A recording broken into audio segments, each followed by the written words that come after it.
Welcome to free tutorial. आज हम लोग देखने जा रहे हैं अलजेब्रा, जिसको हम लोग हिंदी में क्या कहते हैं, बीज का गणित। इंग्लिश में क्या कहते हैं, अलजेब्रा कहते हैं। ठीक है, तो हम लोग अलजेब्रा बिल्कुल जीरो लेवल से देखेंगे। आज हम लोग बिल्कुल जीरो लेवल से एकदम शुरू से देखते हैं। ठीक है, जो अलजेब्रा आप लोग जो भी सीखते हैं बीच बीच में क्या होता है, उनको डाउट होने लगता है, क्या है कैसे है, किंग हो गया। ठीक है, वही वाला आज हम लोग सबसे पहले इसका बेसिक देखेंगे। पार्ट 2 में हम लोग देखेंगे अलजेब्रा। ठीक है, पूरा ये भी अलजेब्रा का ही पार्ट है। ये एक्स रहता है, तो एक्स में हम लोग क्या मानेंगे, यहाँ पे आगे कोई संख्या नहीं है तो एक्स है। ये कितना एक्स है, एक ही एक्स है, इसके आगे कोई संख्या नहीं तो क्या माना जाता है, एक है। ये एक है और ये एक्स है, तो ये 1x है। ठीक है, यहाँ पे दिया 2x मतलब 2x। 2x है तो इसको हम लोग क्या लिख सकते हैं, इसको हम लोग ये लिख सकते हैं एक्स प्लस एक्स। इसको लिख सकते हैं एक्स प्लस एक्स। यहाँ पे दिया 3x, तो हम लोग इसको क्या लिख सकते हैं, एक्स प्लस एक्स। इसको लिख सकते हैं। अब यहाँ पे है वाई, एक्स वाई दे दिया। ये तो हम समझ रहे थे इसको कि 3x है तो हम 3 को लिख दिए, पर यहाँ पे x और y है। इसको हम लोग किस तरह लिखेंगे, तो एक्स वाई ये क्या है, एक साथ में क्या है, ये गुन्ना में, ये साथ में है तो क्या है, गुन्ना में। तो इसको हम लोग इसको तोड़ेंगे तो क्या हो जाएगा, एक्स गुन्ना वाई हो जाएगा, एक्स गुन्ना वाई हो जाएगा। और फिर इसको हम लोग करेंगे तो 2xy। ये समझ लीजिए ये एक परिवार है, क्या एक परिवार है। इसको कितना हिस्सा में बांटा जा सकता है, 2 हिस्सा में इसको हम लोग बांट रहे हैं। ठीक है, तो इसको हम लिखेंगे x y plus x y. इसको इस तरह हम लोग लिख सकते हैं। ठीक है, यही पे है 3xy। 3xy को हम लोग किस तरह लिख सकते हैं, x y plus x y plus x Y.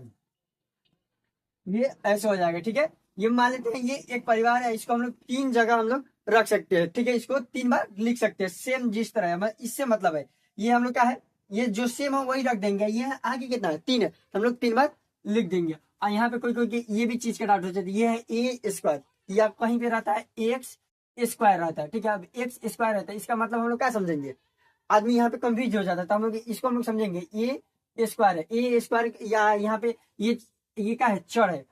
चर हम लोग अचर समझ लेते सबसे पहले, ये चर है।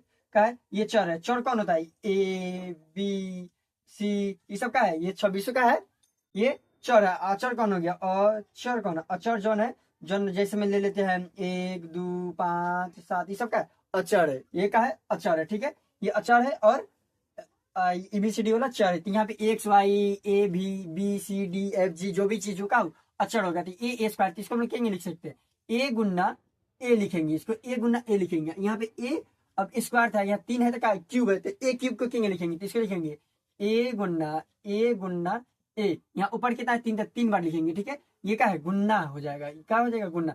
पर यहीं पे दे रहा है 2 ए दे रहा है, तो हम लोग क्या लिखे हुए थे, यहाँ शुरू वाला से मतलब रखना है ए स्क्वायर।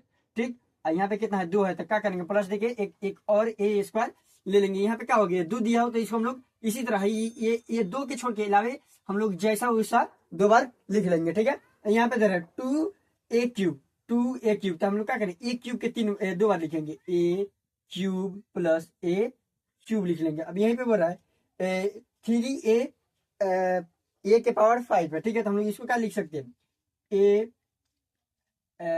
ए के पावर 5 प्लस इसको लिख लेंगे ए के पावर 5 हो जाएगा। 3 बार लिखना है, इसको कितना बार लिखना है, 3 बार लिखना है। इसको इस तरह लिख देंगे, ये हो जाएगा। आप कहिएगा a 2 x square y s square. इसको हम लोग क्या समझे, यही बताया थी इससे पहले, क्या ये दोनों ये जो है ना, ये संख्या के छोड़ के अलावा जो भी होगा उसके साथ क्या समझेंगे, ये जितना बार बढ़ेगा उतना बार हम लोग लिख लेंगे, उसको लिख लेंगे। तो इसको कितना बार लिखेंगे, 2 बार, तो एक्स स्क्वायर और वाई क्यूब लिख लेंगे, प्लस फिर एक्स स्क्वायर और वाई क्यूब। ठीक है, इसका यही होगा। ठीक है, हाँ, आप लोग कमेंट करके बताएंगे ये कैसा लगा है क्लास, और लाइक और सब्सक्राइब करते रहिए। थैंक यू वेरी मच, फिर मिलते हैं अगले पार्ट में। Thank you very much.